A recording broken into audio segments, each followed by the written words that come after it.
النهاردة هنتكلم في موضوع ممكن يكون تقيل شوية بس مهم نفهمه. هنفتح مع بعض كتاب من كتب التراث عشان نشوف فكرة الحساب الإلهي لواحدة من أكبر الكبائر. الفكرة هنا إننا بنستعرض الموضوع ده زي ما جه في نصوص معينة بشكل موضوعي تماما عشان نفهم الأبعاد بتاعته. وقبل البدء في موضوع الحلقة، لا تنسوا الاشتراك في قناتي الحياة علمتني والمتابعة، والصلاة والسلام على نبينا محمد صلى الله عليه وسلم. نفهم الأبعاد بتاعته. تخيل معايا كده، لو جسمك نفسه أعضائك اللي بتتحرك بيها كل يوم هي اللي هتقف تشهد عليك، مش أي شهادة، دي شهادة دامغة. السؤال ده هو المحور اللي بتدور حواليه فر من كل القصة اللي هنحكيها النهاردة. الكلام اللي هنقوله ده جاي منين؟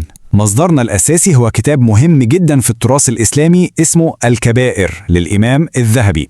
هو ده المرجع اللي بنستند عليه في شرحنا ده لخطورة الذنب ده تحديدا. وعشان نفهم الموضوع صح هنمشي فيه بالترتيب الزمني، يعني هناخدها خطوة بخطوة من أول لحظة بعد الموت ونشوف إيه اللي بيحصل حسب الروايات دي لحد ما نوصل للحظة الحكم الأخير. يلا بينا نبدأ الرحلة دي. وأول محطة في الرحلة دي هي القبر. حسب المصادر اللي بنتكلم عنها الموضوع مش بيتأجل، الحساب بيبدأ على طول من اللحظة الأولى بعد الموت. وهنا بقى في نقطة بتوضح قد إيه الذنب ده خطير. المصدر بيقول إن اللي بيرتكب الخطيئة دي بيتعذب في قبره بعذاب مش أي عذاب، عذاب يساوي نص عذاب الأمة كلها مجتمعة. متخيلين الرقم؟ ده رقم بيخلي الواحد يقف ويفكر في حجم الفعل ده. طيب خلصنا من مرحلة القبر، المشهد اللي جاي بينقلنا ليوم القيامة نفسه. وحسب الرواية المذنب مش بيوصل كده عادي، لا، بيوصل وهو عليه علامات واضحة، علامات من العذاب اللي شافه قبل كده. الإمام الذهبي هنا بيفصل العقوبات دي بشكل دقيق. بيقول إن الإيدين بتكون مربوطة في الرقبة، والشفايف بيتم عقابها في النار، كأن كل جزء من الجسم لمس الحرام بياخد عقابه المباشر. وبعد كل العقوبات الجسدية دي بتيجي اللحظة الأصعب، لحظة المواجهة الحاسمة، الوقوف قدام الحكم الإلهي نفسه. وهنا الوصف في المصدر بيبقى قوي جدا ومباشر. بيقول عندما ينظر الله إلى المذنب بعين الغضب يسقط لحم وجهه، يعني مجرد النظرة ليها تأثير مادي مرعب. والغريب إنه بالرغم من كل ده، من كل العذاب والعلامات دي كلها، المذنب بيحاول آخر محاولة يائسة للإنكار. بيقول ما فعلت يا ربي، لكن المحاولة دي هي اللي بتجيب الدليل القاطع، الدليل اللي مفيش بعده كلام. وهنا بقى بتحصل حاجة عجيبة جدا، المفاجأة الكبيرة في القصة كلها. الشهود مش جايين من بره، ده جسمه نفسه هو اللي بيتكلم، كل عضو بيبدأ يشهد باللي عمله. عشان يقرب الفكرة المصدر بيستخدم تشبيه بليغ قوي. بيقول إن الجسم ده عامل زي هدوم السجين، ممكن السجين ينكر بس هدومه عليها أثار الجريمة. نفس الفكرة بالظبط، الجسم نفسه بيكون هو الدليل، سجل كل حاجة حصلت.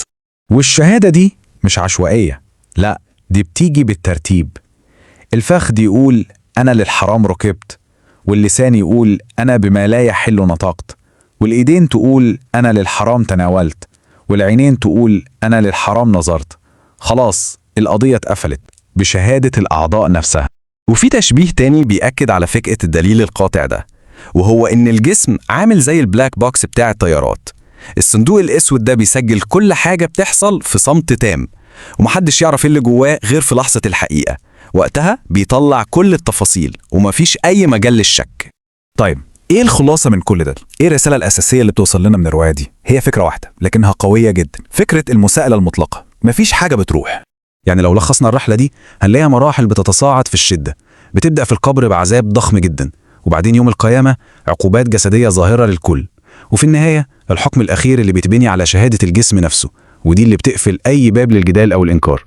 الرسالة هنا بتقول إن كل فعل بيتم تسجيله، بس مش في كتاب خارجي أو عند شاهد تاني، لا، التسجيل بيحصل جوه الذات نفسها. الدليل على أفعالنا هو جزء مننا.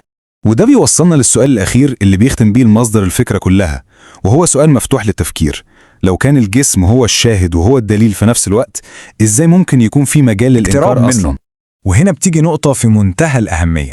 التفسير هنا بيوسع دايرة التحريم. الفكرة مش بس إن الفعل نفسه حرام، لا، الفكرة إن كل الطرق والمقدمات اللي ممكن تؤدي ليه هي كمان محظورة.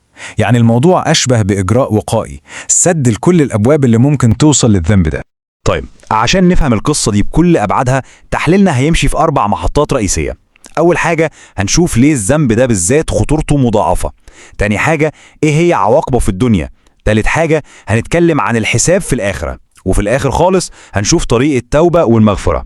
يلا بينا نبدأ بالمحطة الأولى. ليه الزنا بامرأة متزوجة بيوصف في المصادر بإنه مش مجرد جريمة، لا دي جريمة مركبة؟ هنا الموضوع أعمق بكتير من مجرد فعل واحد.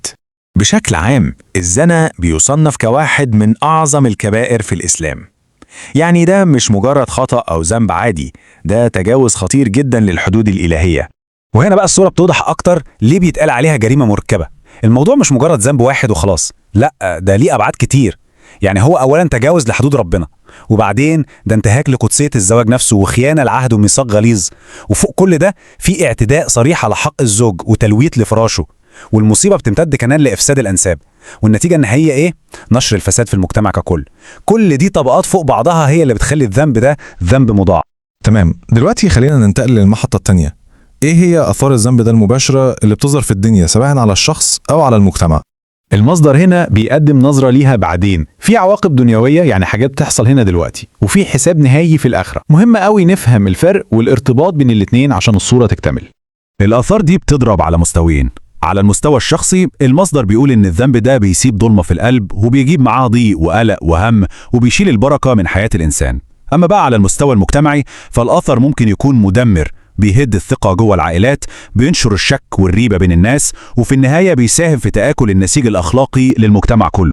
وصلنا دلوقتي للمحطة الثالثة، وهي الكلام عن العواقب الأشد والأخطر، الحساب النهائي يوم القيامة.